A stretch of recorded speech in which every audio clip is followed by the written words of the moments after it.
with a talk by the iconic Dr. Helen Caldicott, who's gracing us with her presence tonight.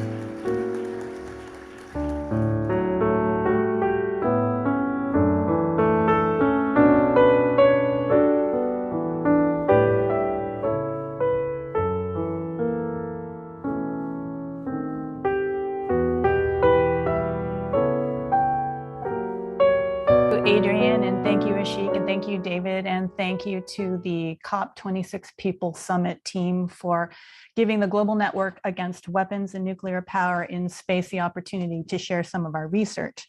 Now, as we all sadly know by now, the US military is the single largest consumer of fossil fuels in the world and the single largest emitter of carbon emissions in the world. Its carbon emissions exceed those of entire nations like Denmark and Portugal.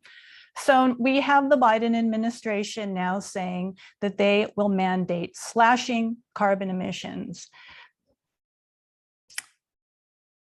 But my question is, the Pentagon, in contrast, it's sort of a greenwashing because the Pentagon is now saying that they're going to transition to biofuels and electric vehicles and biofuels in their ships, trucks, and aircraft. So what is missing from this climate calculus, and here's where I'm going to share screen, is that it's not going to stop the Pentagon from decimating populations of whales and dolphins or killing coral reefs and dredging coastal ecosystems. Our planet's oxygen supply is inextricably linked to the health of marine ecosystems. When coral reefs, coastal ecosystems, and rainforests are killed, it sets off a cascade of systems failures. Coral, plankton, algae, trees, and the soil biome that would otherwise be capturing carbon and producing oxygen are destroyed. So as far as the Pentagon is concerned with its mission, the ecocide will go on. So what if it's now running on electric vehicles and biofuels? As long as the military's mission is to dominate sea, earth, sky, and space, biofuels and electric vehicles will not stop the Pentagon from crushing the planet's inherent ability to regenerate itself in the face of climate catastrophe. Now, to make matters worse, the Pentagon is undergoing this massive paradigm shift in the way war is waged. And it will require a series of so-called smart grids to enclose the planet in 5G and sonar. This new way of waging war will mean that earthbound mission control centers are moving into space. Brick and mortar facilities are moving to the cloud. The military base manned with thousands of troops and armed with tanks and machine guns, like what we saw in Afghanistan, is now considered passé, which may explain why the US withdrew from that old school war so hastily and without finesse, to say the least. The military base is being replaced by what has been called a high-speed kill web. It uses information as the primary weapon of war. It will enable empire to rain terror down on any spot of the earth. A swarm of drones, hypersonic missiles, submarine torpedoes, bombers, and all with the ease of calling an Uber. This is why demonizing China is so essential, because only a foe as formidable and distant as China would justify the hyper-costly infrastructure overhaul required. War with China, and by extension with its ally Russia, requires the US to pour far more resources into military fantasies than that, which would be required than your usual bombing of a small third world country. These high-tech profits will make the money made by Halliburton during the 20 years in Afghanistan look like peanuts. In order to build this infrastructure for this new way of war, reefs are being dredged and forests are being raised throughout Asia and the Pacific. An ambitious system of missile deployment facilities, satellite launch pads, radar tracking stations, aircraft carrier ports, live fire training areas, and other facilities for satellite-controlled war are being erected to embody the next century of industrial-scale institutional violence. The new infrastructure will include a grid of thousands of satellites launched into the heavens. It will also be comprised of a grid throughout the Indo-Pacific made up of mini bases, such as airstrips and rocket launch pads on as many islands as possible, indicated by the red circles here. Here is a drone. Oh, it's also on the surface of the ocean. It's also a grid of 5G devices. Underwater, it is a grid of sonar devices. And here's a drone loaded with sonobuoys that will be dropped into the ocean. Sonar devices like these will transmit whale-killing sonar signals to 5G sensors on the ocean surface. The 5G sensors will then relay the signal to land and satellite receivers.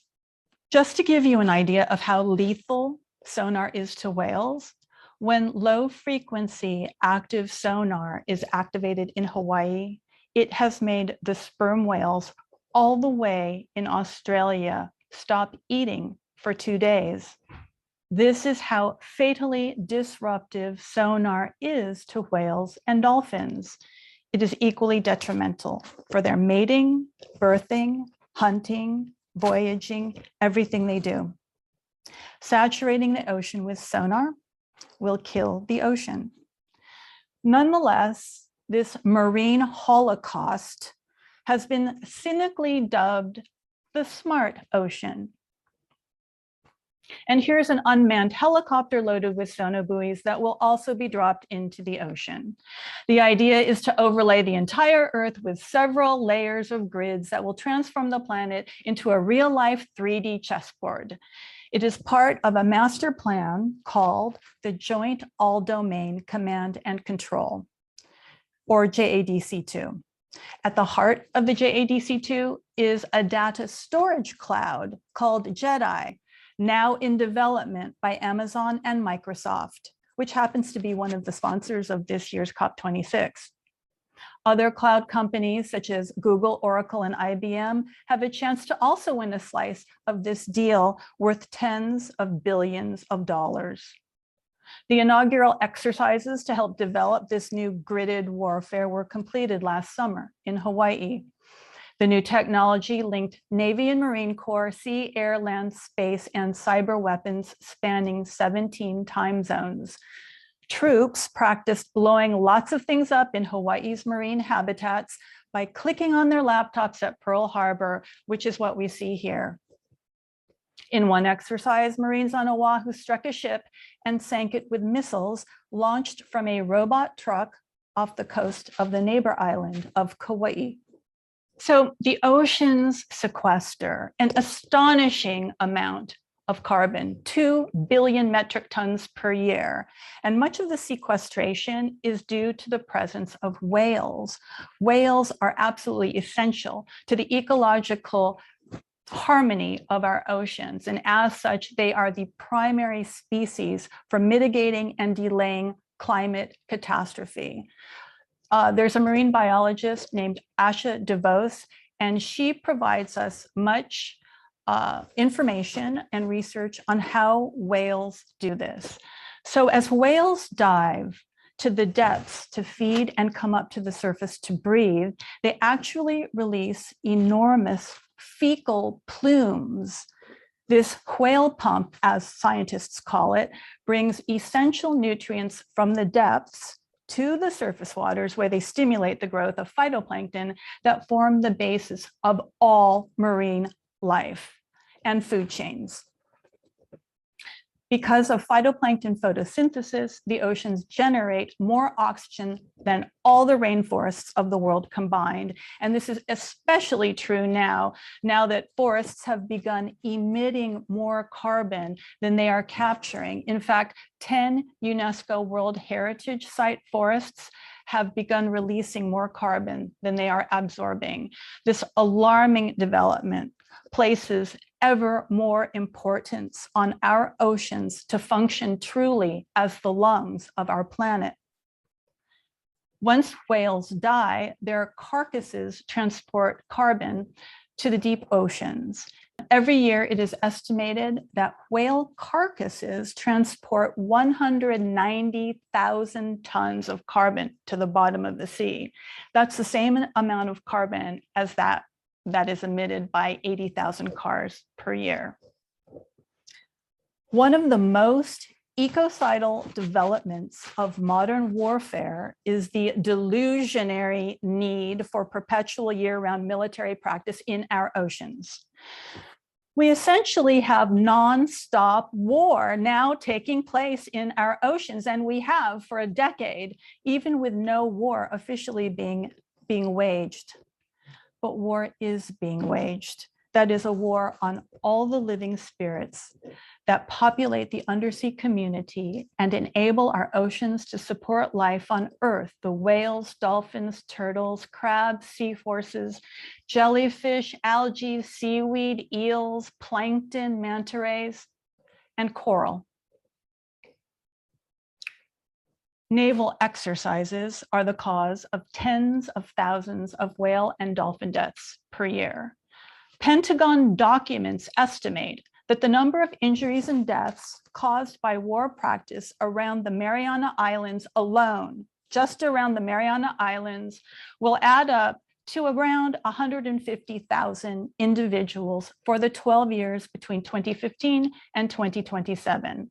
They estimate that the number of injuries and deaths of whales and dolphins that took place in the Gulf of Alaska was over 182,000 over a 5-year period.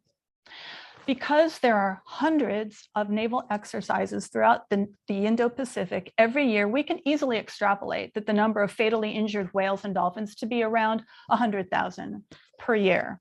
And that's not even counting the devastating impacts that will take place once the smart ocean is installed and operating.